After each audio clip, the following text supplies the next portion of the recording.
So I want to get on my high horse, which is something I tend to like to do on this show. But none of these are microcap funds. I want to start there. I actually dug into this because I used to cover small caps when I worked at Fidelity SAI. And then when I worked at Ariel, we had a true microcap fund in the Ariel Discovery Fund. And microcap is inherently difficult to trade. It actually has very limited liquidity, and all of these funds use liquidity screens. But on top of that, if you look at the bottom 20% of decile of all U.S. market cap stocks, right?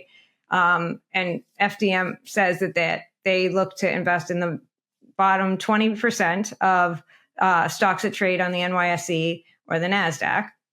If you just look at that, the market cap of those names, whether they trade on an index or not, is between 30 million and 300 million, right? So they don't actually trade on exchanges. They're penny stocks for all intents and purposes.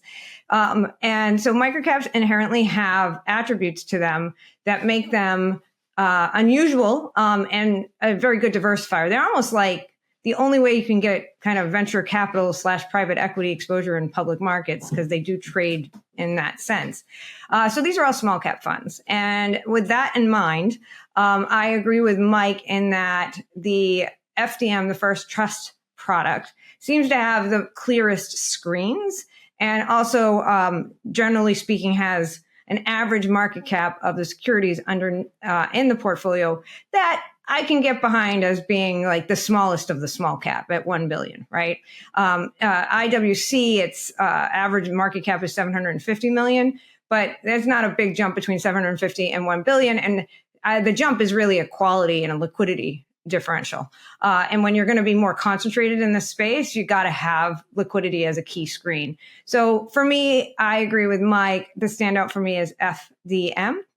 I do think it has a better methodology, but let's not pretend it's active, because it's not. It's just a better passive and the way they're going about and approaching the space. So it's FDM for me, with the caveat that none of these are microcap funds.